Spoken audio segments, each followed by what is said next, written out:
এই ছোট লোকের বাচ্চা, খবরদার খাটের মধ্যে বসবি না, ওখানেই দাঁড়িয়ে থাক। আরে কি ব্যাপার ইভা, তুমি বাসর ঘরে ছুরি নিয়ে কেন বসে আছো? বাসর ঘরে কি কেউ ছুরি নিয়ে বসে থাকে নাকি? ছুরি নিয়ে বসে থাকবো না তো কি নিয়ে বসে থাকবো? তোর জন্য ফুলের মালা নিয়ে বসে থাকবো? তুই কি ভেবেছিস আমি তোকে বিয়ে করেছি বাসর করার জন্য? অসম্ভব। তোকে বিয়ে করেছি কাবিনের 30 লক্ষ টাকার জন্য। সেই দিনের কথা এত সহজে ভুলে গেলি?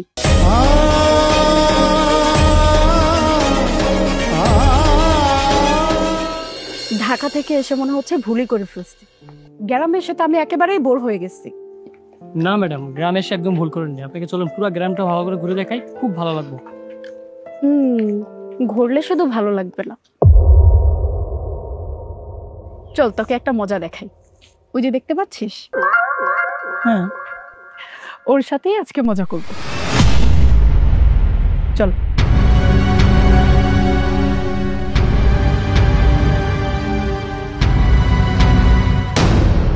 আরে ম্যাডাম, এটা কি করলেন আপনি? এত বড় রাস্তা থাকতে আপনি আমার গায়ে ধাক্কা দিলেন কেন? এই ছোট লোকের বাচ্চা, আমি তোকে ধাক্কা দিয়েছি নাকি তুই এসে আমাকে ধাক্কা? এই বড় লোকের অহংকার মেয়ে, আমি নিজে দূর থেকে দাঁড়িয়ে দেখলাম আপনারা প্ল্যান করে এসে ওর সাথে মজা নেওয়ার জন্য ধাক্কা দিয়েছেন। আবার ও যখন কথা বলতে যাচ্ছে তখন ওকে উল্টে মারছেন। এই কারণে আমি বড় লোকদের একদম সহ্য করতে পারি না। এই ছোট লোকের বাচ্চা, তুই জানিস তুই কার গায়ে হাত তুলেছিস? আমি ইভা চৌধুরী। আমার বাবা এই এলাকার শিল্পপতি একজন লোক। চিনিস আমার বাবাকে? আমার বাবা যদি একবার জানতে পারে যে তুই আমার গায়ে হাত তুলেছিস, আমার বাবা কিন্তু তোর অবস্থা একদম খারাপ করে ফেলবে। এই তোর বাবাকে সেটা জেনে আমার কোনো লাভ নেই। তুই যে অন্যায় করেছিস তার জন্য শাস্তি তোকে পেতেই হবে। কি বললি তুই? তুই ইভা চৌধুরীকে শাস্তি দিবি, তাও এই সামান্য কারণে? অপরাধ যেহেতু করেছিস তার শাস্তি তোকে পেতেই হবে, আর সেটা শাস্তি হলো এই রাস্তায় 100 বার কান ধরে উঠবাস করতে হবে। কি বললি তুই? আমি রাস্তার মধ্যে কান ধরে উঠবস করব? আমার কি মনে হচ্ছে জানিস, তুই দিন দুপুরে জেগে জেগে স্বপ্ন দেখছিস যে ইভা কোনোদিন কোনো সময় কাউকে সরি পর্যন্ত বলেনি। আর তুই কি ভেবেছিস তোর কোথায় আমি রাস্তার মধ্যে কান ধরে উঠবস করব? এই তুই কি মামার বাড়ির আবদার পেয়েছিস? এই রাজ, এভাবে হবে না, বুঝতে পেরেছি। এক কাজ করি, চল গ্রামের সবাইকে ডাকি, ডেকে বলি যে এরা সবার সাথে মজা করছে। তখন যখন পেটানি দেবে বুঝতে পারবে। আর ওই যে মুরগি চুরি করার শাস্তি যদি মৃত্যুদণ্ড হয় তাহলে এদের কি হবে, বুঝতে পেরেছিস? মনে আছে ওই ঘটনার কথা? সব মনে আছে ভাই, এবার ঠিক কথা কইছো, উচিত শিক্ষা দিয়ে দাও। আপামনি, পরিস্থিতি কিন্তু আমি ভালো দেখতেছি না। গ্রামের মানুষ কিন্তু খুবই খারাপ। আমি কি বলি, গ্রামের মানুষ আসার আগেই ও ভাইয়াটা যা বলতেছে আপনি মাইনা না, না হলে আপনার সাথে সাথে অকালে আমারও মৃত্যুবরণ করতে হবে। আপনি তো বিয়েও করেন নাই, আর আমি তো নতুন বিয়ে করছি। এখন যদি আমি মৃত্যুবরণ করি আমার বউটাও বিধবা হয়ে যাবে। তাই বলে কি ভাইয়া যা বলতেছে মাইনা না? আরে ভাই, এত আসতে বলে লাভ নেই, আমি সব শুনতে পাচ্ছি। তোমার জন্য খুব মায়া হচ্ছে, বুঝেছো? তুমি ম্যাডামকে বলো আমি যেটা বলেছি সেটা করবে কিনা। যদি না করে তাহলে আমি গ্রামের মানুষদেরকে ডাকছি নাকি। রাজ, ডাক দে সবাইকে। আরে না না, থাক, কাউকে ডাকতে হবে না, আপনি যা বলছেন করছি। এই যে ম্যাডাম, এইবার আসছেন লাইনে। কই, আপনি একটু আগে বলেছিলেন যে আপনি নাকি কারো কাছে মাথা নত করেননি, কারো কাছে সরি পর্যন্ত বলেননি। তাহলে এখন কান ধরে উঠবস করবেন, তাতে আপনার মান সম্মান যাবে না? যাই হোক, আপনি যেহেতু কান ধরে উঠবস করতে চাইছেন তাহলে তাড়াতাড়ি শুরু করুন। 1 2 3 চল।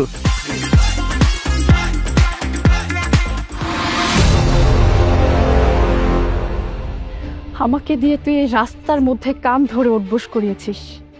আমি তোর এমন অবস্থা করব যেন তুই সোজা হয়ে না দাঁড়াতে পারিস। এই চল।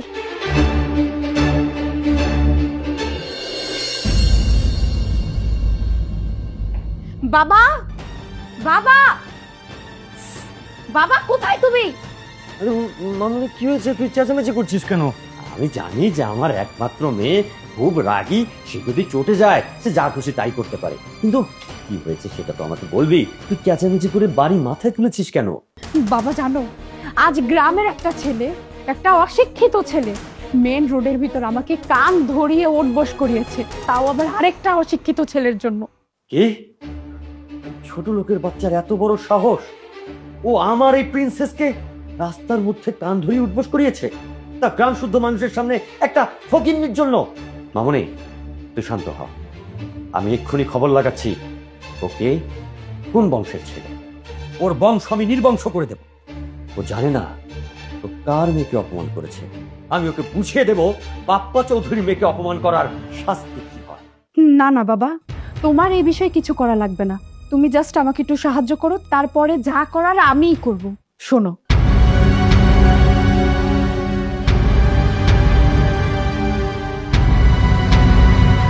মামুনে, মামুনে তুই সব কি বলছিস? তুই কি পাগল হয়ে গেছিস?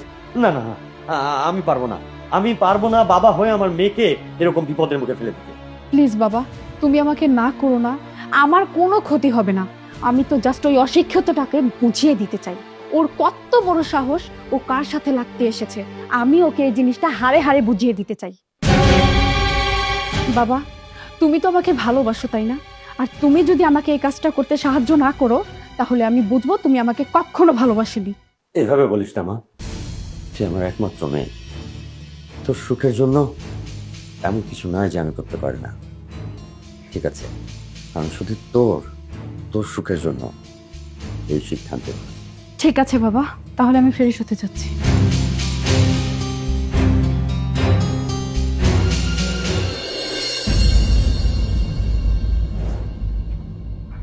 মা দাঁড়াও।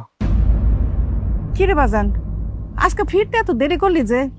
তোর তো কোনো সময় দেরি হয় না, কোনো সমস্যা হয়েছে? আরে আর বইলো না মা, এক বড় লোকের অহংকারী মেয়ের সাথে দেখা হয়েছিল। সে কি করছে জানো? তুমি যদি শোনো তাহলে তোমারও মাথা গরম হয়ে যাবে।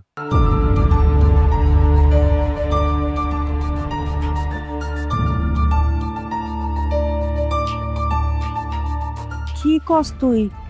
এই এত বড় লোকের মাইয়ারে তুই রাস্তার মধ্যে কানে ধরে উঠাইছস বহাইছস? আরে উঠবস করবো না তো কি করব বলো? ও যে কাজ করছে তা তো আমার মাথা গরম হয়ে গেছে। এমনিতে এত বড় অন্যায় করছে, তারপরে মাপ চাওয়া তো দূরের কথা, আমার সাথে উল্টে আরো তর্ক করতেছে। তুমি আমার জায়গায় থাকলে একই কাজই করতে। কি হলো, চুপ করে আছো কেন?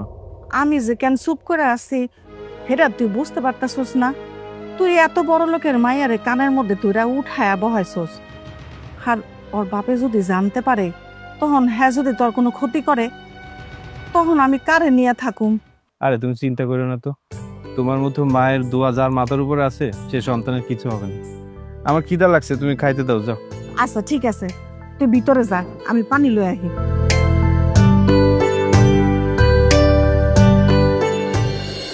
স্যার, আপনি আমাকে যা যা করতে বলেছেন আমি সব কিছু করেছি। আমি আপনার ফোনে সকল ইনফরমেশন পাঠিয়ে দিয়েছি। ছেলেটি একটি গরিব ঘরের ছেলে। এই পৃথিবীতে মা ছাড়া আপন বলতে কেউ নেই। আমি যতটুকু শুনেছি সে একজন খুব ভালো ছেলে, গ্রামের সবাই তাকে ভালো বলে। স্যার, আপনি আর ম্যাডাম যেটা করতে চাচ্ছেন আমার মনে হয় না সেটা সহজভাবে করতে পারবে। কোনটা সহজ হবে কোনটা কঠিন হবে সেটাকে আমি তোর কাছে জানতে চেয়েছি। আমার জীবনে এমন কোনোদিন হয়নি যে আমি কোনো জিনিস চেয়েছি আর সেটা পাইনি। আমি আমার মেয়ের জন্য যে প্ল্যান করেছি সেটা আমি সফল করেই ছাড়ব। মা, তোমাকে কতবার বলেছি এই জায়গাটা বিক্রি করে দিই, যে টাকাগুলো পাবো সেটা দিয়ে তোমার চিকিৎসা করাবো। আচ্ছা তুমি আমাকে বলো তো, তুমি যদি না থাকো তাহলে জায়গা জমি টাকা পয়সা দিয়ে আমি কি করব? তুমি ছাড়া আমার এই দুনিয়া কেউ আছে বলো? আমার পাগল পোলার কথা শুনো। আরে তুই যে এই বাড়ি বিক্রি করবি, 2 দিন পর যখন লাল টুকটুকে বউ আমার বাড়িতে আইবো, তখন হ্যাঁ থাকবো কই? আর তাছাড়া আমার তো বয়স হয়ে গেছে, আমি কয়দিন আর বাসুন ক? আমার কারণে এটা তুই বিক্রি কর, এটা আমি চাই না। আর তাছাড়া আমি মরার আগে যদি তোর পাশে একটা ভরসার হাত দেখে মরে যেতে পারি, আমি মইরাও শান্তি পাবো। মা, তোমাকে আমি কতবার বলেছি তুমি এসব মরার কথা মুখে আনবে না। তুমি তারপর আমার কোনো কথা শোনো না, তুমি শুধু এগুলো বলতে থাকো। শোনো, আমাদের মা ছেলের মাঝখানে আর কেউ আসুক সেটা আমি চাই না। সে যদি এসে তোমাকে অবহেলা করে সেটা কি আমি সহ্য করতে পারবো বলো? এর থেকে ভালো সারা জীবন আমি তোমার সেবা করে যাব। আরে তোরে কে বললো যে তোর বউ হয়ে আসবো, সেই বাড়ির বউ হইব? আরে ও আমার মেয়ে হয়ে আসবো। আপনি একদম ঠিক কথা বলছেন বেয়ান সাহেবা। যে আসবে সে আপনার বউ হয়ে আসবে কেন? সে তো আপনার মেয়ে হয়ে আসবে, আপনার সেবা যত্ন করবে। কে আপনি? আপনারা তো চিনতে পারলাম না। আর তাছাড়া আপনি আমারে বেআইন সাহেবই বা বলতেছেন কেন? আপনি আমাকে চিনতে না পারলেও আমি আপনাকে ঠিকই চিনতে পেরেছি। আপনি আমার একমাত্র মেয়ের শাশুড়ি। আপনাকে বেআইন সাহেবা বলবো না তো কি বলবো? মেয়ের একমাত্র শাশুড়ি মানে? আপনি এসব কি বলছেন? আমি তো কিছুই বুঝতে পারছি না। এই, তুমি ওই দিন ওই বেয়াদব মেয়েটার সাথে ছিলে না? মা, তোমাকে বলেছিলাম না একটা বেয়াদব মেয়ের কথা? ওর সাথে এই ছেলেটা ছিল। ও আচ্ছা আচ্ছা, বুঝতে পেরেছি। তার মানে তোমাকে নালিশ দিতে এসেছে। আরে তুমি কি বলছো জামাই বাবাজি? আমরা নালিশ নিয়ে আসবো কেন? আমরা কোনো নালিশ টালিশ নিয়ে আসিনি। আমরা এসেছি তোমার বিয়ের প্রস্তাব নিয়ে। বিয়ের প্রস্তাব? আমি তো ঠিক বুঝতে পারলাম না ভাই সাহেব। আমি আপনার একমাত্র ছেলে দীপ্তর জন্য আমার একমাত্র মেয়ে ইভার বিয়ের প্রস্তাব নিয়ে এসেছি। তার মানে আপনি ওই অহংকারী মেয়েটার বাবা? আপনি সেই না যার অনেক টাকা পয়সা আছে, অহংকারে মাটিতে পা পড়ে না? বুঝতে পেরেছি। আপনি কি করে ভাবলেন যে আপনার ওই অহংকারী মেয়েকে আমি বিয়ে করব? জীবনেও সম্ভব না। দেখুন, আমি গরিব মানুষের ছেলে, আমি জেনে শুনে আগুনে পা দিতে পারবো না। আমি আপনার মেয়েকে বিয়ে করতে পারবো না। আপনি এখন আসতে পারেন। তুমি তুমি এভাবে বলো না বাবাজি। আমি অনেক আশা করে তোমাদের বাড়িতে এসেছি।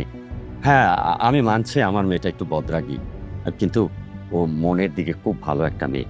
আমি চাচ্ছিলাম তোমার মতো একটা সৎ যোগ্য ছেলে দেখে ওকে তার সাথে বিয়ে দিয়ে দিতে, যাতে তার সংস্পর্শে এসে আমার মেয়েটা একটু ভালো মানুষ হয়, ওর মাথাটা যেন ঠান্ডা হয়। আর আজ যখন তোমার মতন একটা ছেলেকে পেয়েছি, তখন আর আমি সেটা হাতছাড়া করতে চাই না। আমি তোমাকেই আমার মেয়েকে সঁপে দিতে চাই।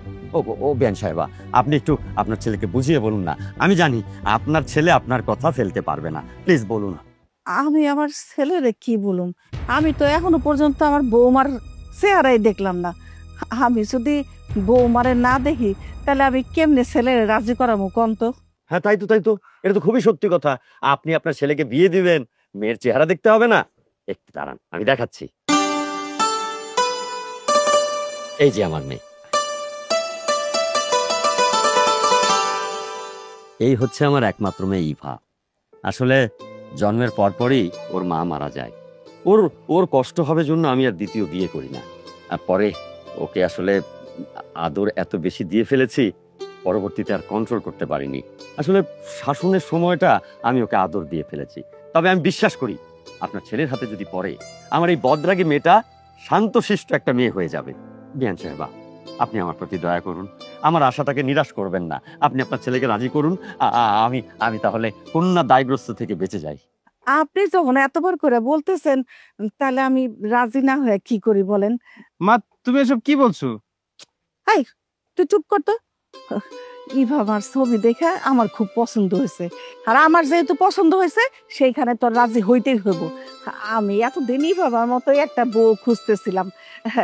এখন যেহেতু ইভাবার চেহারা দেখলাম, এইটাই হইব আমার ছেলের বউ। যাক, আলহামদুলিল্লাহ। তাহলে আগামী শুক্রবারই আমি দীপ্তর হাতে আমার মেয়েকে তুলে দিতে চাচ্ছি। বেআইন সাহেবা, আপনি কি বলেন? আপনি রাজি তো? আপনার যেহেতু আপত্তি নাই, তাহলে আমি আর কেন আপত্তি করুম? তোমার আপত্তি না থাকলেও আমার আপত্তি আছে। আমি ওই অহংকারী মেয়েকে কোনোদিন বিয়ে করতে পারবো না।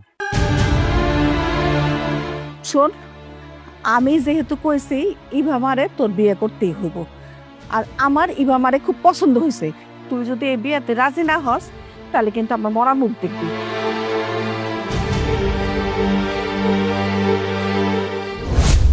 আমি তো শুধু সেই দিনের প্রতিশোধ নেওয়ার জন্য তোকে বিয়ে করেছি।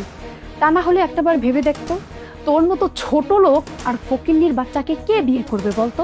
আজকে থেকে সবাই জানবে তুই আমার হাজবেন্ড, কিন্তু তুই আমার কাছে চাকর। আর শোন, আমাদের বিয়েতে যে 30 লক্ষ টাকা কাবিন দেওয়া হয়েছিল, যেই পর্যন্ত তুই 30 লক্ষ টাকা আমাকে দিতে না পারবি, সেই পর্যন্ত তুই আর তোর মা এই বাড়িতে চাকর আর চাকরানি হয়ে থাকবি। না হয় তোকে আর তোর অসুস্থ মাকে এই বয়সে জেলের ভাত খেতে হবে। এবার তুই ভেবে দেখ, তোর অসুস্থ মায়ের জন্য এটা কি ঠিক হবে? ইভা, তুমি আবারও আমাকে ভুল প্রমাণ করে দিলে। মানুষ কথায় বলে না, কয়লা ধুলে ময়লা যায় না, ঠিক তেমন তোমাদের মতো বড় লোকেরা কোনোদিন পরিবর্তন হয় না। আজ তুমি আমার সাথে যেটা করলে আর আমার মায়ের সাথে যেটা করতে যাচ্ছ, এটা একদম অন্যায়। এটা করা একদমই ঠিক হচ্ছে না। এর শাস্তি তুমি আর তোমার পরিবার একদিন পাবে। তুমি আমাদের অসহায়ত্বের সুযোগ নিয়ে যেটা করছো না, এটা একদমই ঠিক হচ্ছে না। তোমাকে তোমার এই কাবিনে 30 লক্ষ টাকা আমি যেদিন ফেরত দিতে পারবো সেদিন তোমাকে 3 তালাক দেবো, কথাটা মনে রেখো। তোমার মতো অহংকারী মেয়েকে বিয়ে করার কোনো ইচ্ছাই আমার ছিল না। আমি শুধুমাত্র আমার মায়ের কসম রাখতে বিয়েটা করেছি। আমি ভেবেছিলাম তোমার ভিতরে পরিবর্তন এসেছে, কিন্তু না, তোমার ভিতরে যে বিন্দু মাত্র পরিবর্তন আসেনি সেটা আমি বুঝতে পারিনি। যাই হোক, আমি ঘুমাবো। এই ছোট লোকের বাচ্চা, তোকে প্রথমে কি বলেছি তুই কি শুনতে পাসনি? তুই হচ্ছিস সেই বাড়ির চাকর, আর এই বাড়ির বাদবাকি চাকররা যেখানে থাকে তুইও সেইখানেই থাকবি। আর খবরদার বলে দিচ্ছি, আমার কথার অবাধ্য যদি তুই হস, আমি যে তোর অসুস্থ মায়ের সাথে কি করব তুই সেটা চিন্তাও করতে পারছিস না।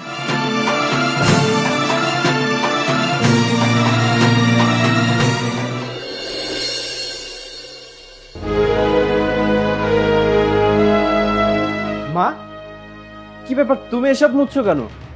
ইভা কোথায়? ইভা, ইভা! এই ছোট লোকের বাচ্চা, তোর এত বড় সাহস, তুই আমার নাম ধরে ডাকছিস? কোনো চাকর কি তার ম্যাডামের নাম ধরে ডাকে? একজন চাকর যেভাবে তার মালিককে ম্যাডাম বলে ডাকে, আজ থেকে তুইও আমাকে ম্যাডাম বলে ডাকবি। আর সকাল সকাল এমন কি হয়েছে? তুই এইভাবে ষাঁড়ের মতো চিৎকার চেঁচামেচি কেন করছিস? হ্যাঁ, এটা একটা ভদ্র পরিবার, তুই ভুলে যাবি না এটা তোর কোনো খ্যাত বসতি না। চিৎকার করবো না তো কি করবো? তুমি কেন আমার অসুস্থ মাকে দিয়ে এইভাবে কাজ করাচ্ছ? তুমি জানো না আমার মায়ের শ্বাসকষ্টের সমস্যা আছে? শোন, তোর মায়ের শ্বাসকষ্ট না কিসের কষ্ট ওইসব কথা আমাকে বলতে আসিস না, কারণ তোর সাথে আমার যা কথা হওয়ার কালকেই হয়ে গেছে। আর তোর মায়ের জন্য যদি তোর এতই মায়া লাগে, তাহলে আমার কাবিনের 30 লক্ষ টাকা আমাকে দিয়ে দে, তখন তোকে আর তোর মাকে এই বাড়িতে কোনো কাজ করতে হবে না। যতদিন পর্যন্ত তুই আমার কাবিনের 30 লক্ষ টাকা দিতে না পারবি, ততদিন পর্যন্ত তুই আর তোর মা এই বাড়িতে চাকর আর চাকরানি হয়ে থাকবি। আর শোন, এখন এত বেশি কথা না বলে বাজারে যা, রান্নাঘরে বাজারের ব্যাগটা রাখা আছে।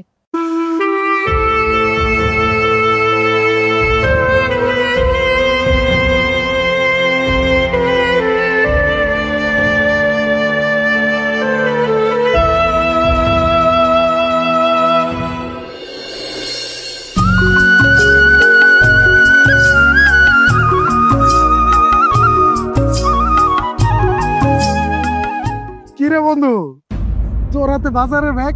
তুই এত বড় বাড়ির একটা মেয়ের জামাই, তোর হাতে বাজারের ব্যাগ কে? আগে তো দেখতাম তোর শ্বশুর বাড়ির বাজার সদায় সবকিছু করতে চাকর করি, আজকে তুই নিজে বাজার করতেছস, তার মানে কি? আরে তুই যেটা ভাবছিস সেটা না, আজকে করিমই বাজারে যাচ্ছিল, আমি ওকে যেতে বারণ করেছি। বুঝিস তো, নতুন জামাই বলে কথা না, একটু দায়িত্ব তো থাকে, বাজারঘাট করতে হয় না। আর তাছাড়া আমার শ্বশুর শুনে তো আমাকে যেতেই দেবে না, আমি জোর করে আসলাম। আরে বুঝিস না, যত বড় বাড়ির জামাই হই না কেন, কালচার ভুলে গেলে তো চলবে না। ও আচ্ছা, এই ব্যাপার, আমি তো ভাবছিলাম অন্য কিছু। তুই তো ভাববি এইসব। আচ্ছা আমি আসি, তোর ভাবি আবার আমার জন্য বসে আছে, আমি গেলে তো আবার নাস্তা খাবি। তোরও কপাল আমারও কপাল। আমার মাঝে মাঝে মনে হয় কি জানো, তোর কপালের লগে আমার কপালটা একটু ঘষা দে, তাইলে আমার কপালও তোর মতো চান কপাল হয়ে যাবে। আরে দূর, তুই যে কি বলিস না। আচ্ছা যাই।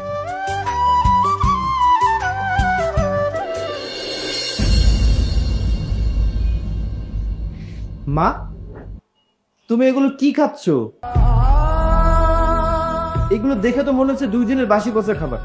তোমাকে না ডাক্তার বলেছে বাসি পচা খাবার খাবে না, তুমি তারপরে কেন এগুলো খাচ্ছ? কি আর কইবো বাবা, বাড়িতে তো সবসময় বাসি খায় অভ্যাস, এখানে প্রতিদিন ভালো ভালো খাবার আমার খাইতে ভাল লাগে না, তাই আমি ইচ্ছা করে এই বাসি খাবার খাইতেছি। বাড়িতে তোমার বাসি খাবার খাওয়ার অভ্যাস নাকি কিসের অভ্যাস সেটা আমি খুব ভালো করে জানি, আর তুমি যে ইচ্ছা করে এগুলো খাচ্ছ না সেটাও আমি জানি। ও ইভা না? ইভা, ইভা! তুই বৌমারে ডাকতেছিস কেন? বৌমা তো আমারে বাসি খাবার খাইতে দেয় নাই, সে আমারে ভালো খাওয়ার জন্য অনেক জোরাজোরি করছে, আমি ইচ্ছা করে বাসি খাবার নিচ্ছি বাদান। আর তোর সামনে বৌমা যতই খারাপ ব্যবহার করুক, কিন্তু তুই যখন না থাকোস তখন কিন্তু আমারে মায়ের মতো আগলায় রাখে। হ্যাঁ, তোমার বৌমা যে তোমাকে কেমন আগলে রাখে সেটা আমি খুব ভালোভাবে বুঝতে পারছি। ইভা, ইভা কোথায় তুমি? কি হয়েছে? আচ্ছা তোদের সমস্যাটা কি বলতো? তোর জন্য আর তোর মায়ের জন্য কি আমি এই বাড়িতে একটু শান্তিতে থাকতে পারবো না? এত চিল্লাচিল্লি কেন করছিস তুই? তোকে বলেছি না তুই আমার মাকে বাসি পচা খাবার দিবি না, তুই তারপরও কেন আমার মাকে বাসি পচা খাবার দিচ্ছিস? আরে তোর রাগ জিত সব তো আমার উপরে, তুই যা করবি আমার সাথে করবি, আমার মায়ের সাথে কেন এসব করবি? তুই জানিস না আমার মা শ্বাসকষ্টের সমস্যা, ডাক্তার বলেছে এসব বাসি পচা খাবার খেলে সমস্যা হবে, তুই তারপর এগুলো কেন করছিস?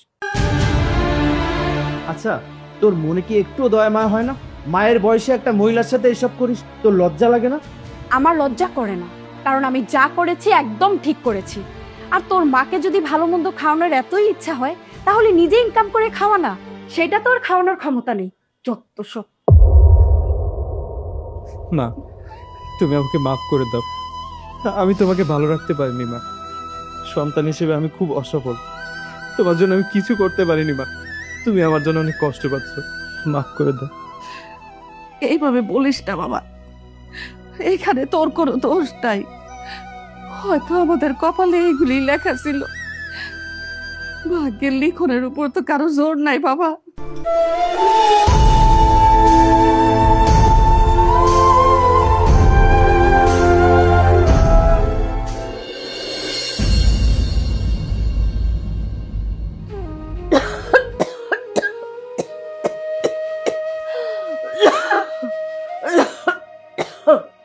মা তুমি চিন্তা করো না, আর একটু সহ্য করো, আমি তোমার জন্য ওষুধ নিয়ে আসছি। তোর কাছে টাকা কই, তুই ওষুধ আনতে যাবে? আর তাছাড়া তুই বৌমার কাছে আমার ওষুধের জন্য টাকা চাইবি, বৌমা তোর অপমান করবো। আমি এটা আর সহ্য করতে পারো না বাবা। থাক, আমার ওষুধ লাগবো না, আমি তার সাথে ওষুধ না খেয়ে মরে যাবো। তাও আমি তোর অপমান দেখতে পারো না বাজান। মা সেটা নিয়ে তোমাকে চিন্তা করতে হবে না, ওরা যদি আমাকে অপমান করে করুক, আমার কোনো কিছু যায় আসে না, কারণ আমার অপমানের থেকে তোমার জীবনের মূল্য আমার কাছে অনেক বেশি। মা তুমি কোনো চিন্তা করো না, তুমি একটু সহ্য করো, আমি আসছি।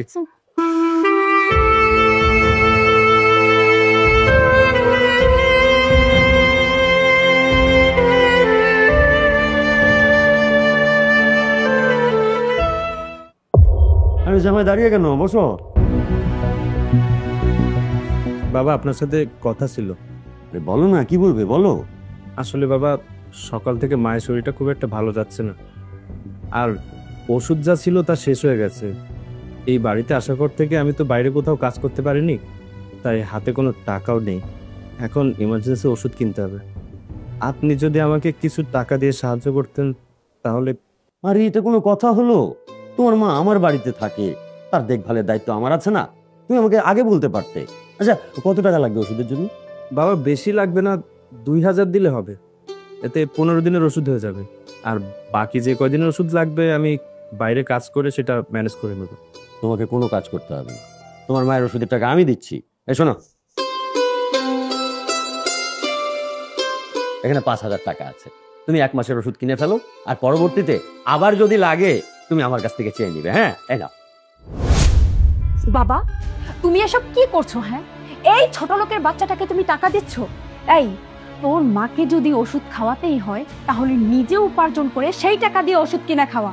তোর কি লজ্জা করে না? তুই আমার বাবার কাছ থেকে তোর মাকে ওষুধ খাওয়ানোর জন্য টাকা নিচ্ছিস। মা কি বলছিস? বাবা তুমি একদম চুপ করো। এই টাকা আমি ফকিরদের মাঝে বিলিয়ে দিব, তারপরও ওদেরকে দিব না।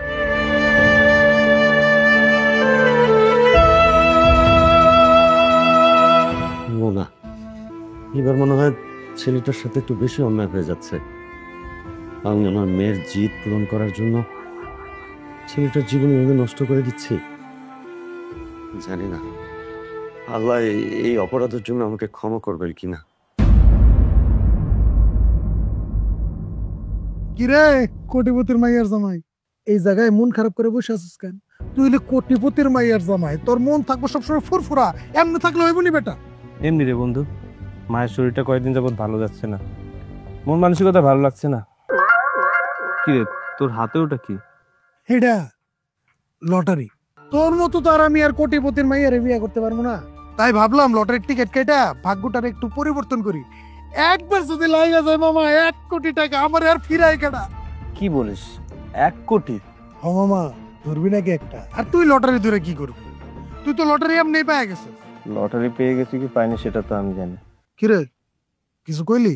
আরে না না, কত টাকা লটারি? বেশি না, মাত্র 20 টাকা। ধরবি নাকি একটা?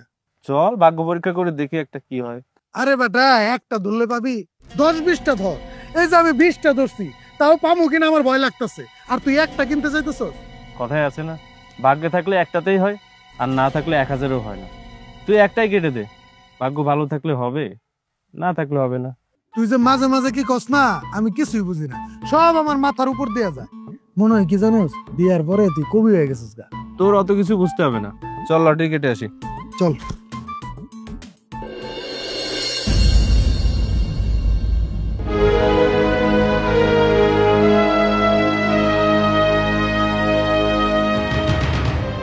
কিরে বন্ধু, এসব আমি কি দেখতেছি?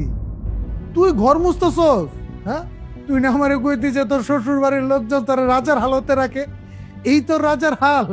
আরে তুই যেটা শুনেছিস সেটা ঠিকই শুনেছিস, তারা আমাকে রাজার মতোই রাখে। ও হয়েছে কি, ওই আজকে যে কফি খেতে যে কফির মুখটা এখানে পড়ে যায়, জায়গাটা নোংরা হয়ে গেছে।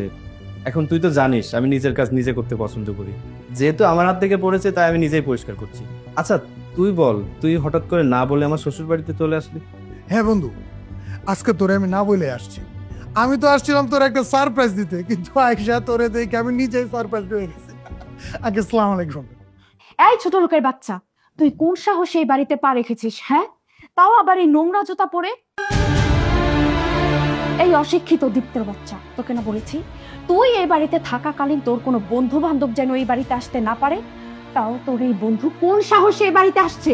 আসলে ভাবি, ওর কোনো দোষ নাই। আমি ওরা না বলে আপনাদের বাড়িতে চলে আসছি। আমি আসলে আসছি আপনাদেরকে বড় একটা সারপ্রাইজ দিতে, কিন্তু আমি এসে যে এই সারপ্রাইজ হয়ে যাব এটা কখনো ভাবি নাই। ও আচ্ছা, তুই তাহলে এখানে তোর বন্ধুকে সারপ্রাইজ আর খুশির খবর দিতে আসছিস, তাই না? তোর বন্ধু কি কোনো লটারি পেয়েছে নাকি কোনো চাকরি পেয়েছে যে তুই দৌড়ে চলে আসছিস সুখবর দিতে? হ্যাঁ ভাবি, আমি যদি বলি প্রথমটা। বন্ধু তুই কি বলছিস, আমি তো কিছুই বুঝতে পারছি না। আরে বেটা বুঝছ নাই, ওই দিন তোরে আমি কইছিলাম না, যদি একবার লাইগা যায় তাহলে আমার কপাল একবারে খুলে যাইব, কোনো চিন্তা থাকবো না। কিন্তু কি বন্ধু, দুঃখের বিষয় জানোস, কপাল আমারটা খুলে নাই, তোরটা খুলে গেছে। এই জন্যই তো আমি সবসময় তোরে বলি যে তোর সোনার কপাল, কয়লার মধ্যে হাত দিলেও সোনা হয়ে যায়।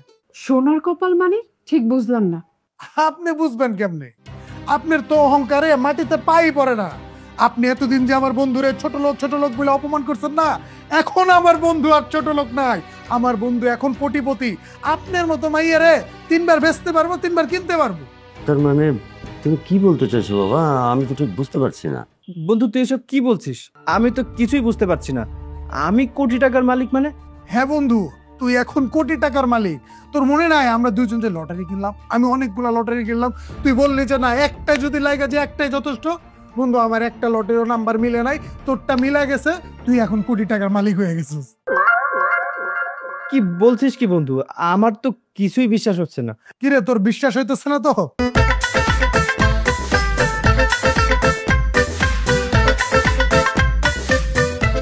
দেখ, প্রথম পুরস্কার 1 কোটি টাকা, টিকিট নাম্বার 2512।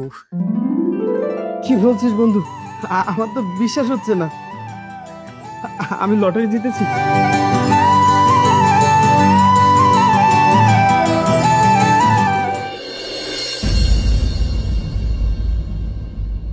মা, তুমি একদিন বলতে না আমি একদিন অনেক বড় হব, আমার ভাগ্য একদিন বদলে যাবে, আমাদের কষ্ট দূর হয়ে যাবে। এই দেখো মা, আমি লটারি জিতেছি। আমি লটারিতে 1 কোটি টাকা পেয়েছি মা। আমাদের কষ্টের দিন শেষ হয়ে যাবে। আমি তোমার চিকিৎসা করাবো। আমি বিদেশে নিয়ে গিয়ে তোমার উন্নত চিকিৎসা করাবো। তুমি সুস্থ হয়ে যাবে মা, তোমার আর কষ্ট হবে না।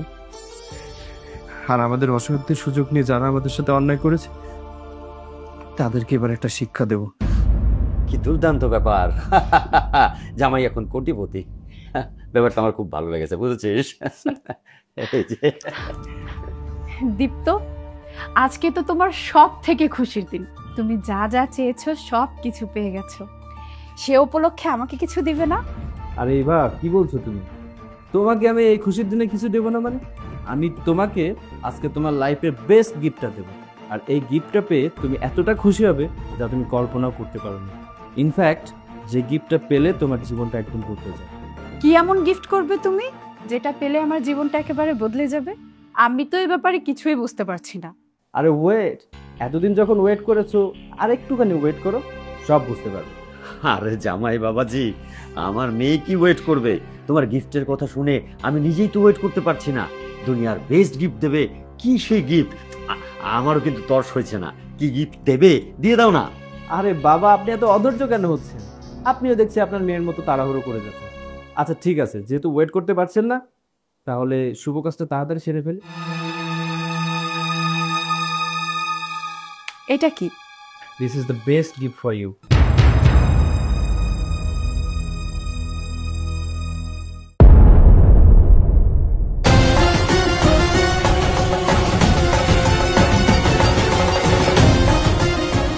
দীপ্ত, এইসবের মানে কি? হ্যাঁ, তুমি আমাকে ডিভোর্স দিতে চাচ্ছ? এটা তো ডিভোর্স লেটার। কেন ইভা, তুমি খুশি হওনি? আরে তুমি তো বলেছিলে যে তুমি আমাকে বিয়ে করেছো শুধুমাত্র প্রতিশোধ নেওয়ার জন্য। আর যতদিন না পর্যন্ত আমি কাবিনে 30 লক্ষ টাকা না দিতে পারবো, ততদিন পর্যন্ত আমি আর আমার মা তোমার বাড়ির দাস আর দাসী হয়ে থাকি। আর এখন তো আমি এই কাবিনে 30 লক্ষ টাকা নিয়ে এসেছি, এখন তো আমি আর আমার মা মুক্ত। শোনো ইভা, তুমি হয়তো ভুলে গেছো আমি বাসর ঘরে তোমাকে একটা কথা বলেছিলাম। আমি যেদিন কাবিনে 30 লক্ষ টাকা নিয়ে আসতে পারবো, সেদিন তোমাকে আমি 3 তালাক দেব। তুমি কি ভেবেছিলে আমি কোনোদিন এই কাবিনে 30 লক্ষ টাকা জোগাড় করতে পারবো না, তাই তো? আর সেই সুযোগে তুমি আমাকে আর আমার মাকে এই বাড়ির চাকর আর চাকরানি বানিয়ে রাখবে। কিন্তু আল্লাহ হয়তো সেটা চায়নি, তাই যে কোনো উসিলায় আমাকে আর আমার মাকে মুক্ত করে দিয়েছে। দীপ্ত, তুমি একটু বোঝার চেষ্টা করো। আমি তো কখনো তোমার কাছে ডিভোর্স চাইনি। আমি তোমার সাথে যাই করেছি সেটা রাগের মাথায় করেছি। তুমি আমাকে শেষবারের মতো মাফ করে দাও। আমি তোমাকে কথা দিচ্ছি, আমি আর কখনো এমন ভুল করব না।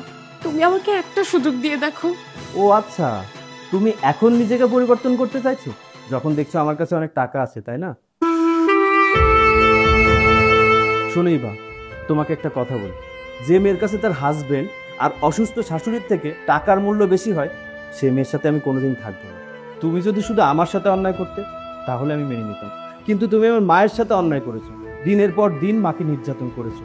আজকের আমার মার যে অবস্থা, সেটা তোমার জন্য। তুমি কি মনে করেছো আমি তোমাকে মাফ করে দেবো? আরে আমি যদি তোমাকে মাফ করে দেই, তাহলে আমার মায়ের সাথে আমার অন্যায় করা হবে। আমি তোমাকে জীবনেও মাফ করতে পারবো না। এই হলো তোমার টাকা, দেখি এই টাকা তোমাকে কতদিন সুখী করতে পারো। মা চলো। দীপ্ত, দীপ্ত একটাবার শোনা, আমি টাকা পয়সা চাই না।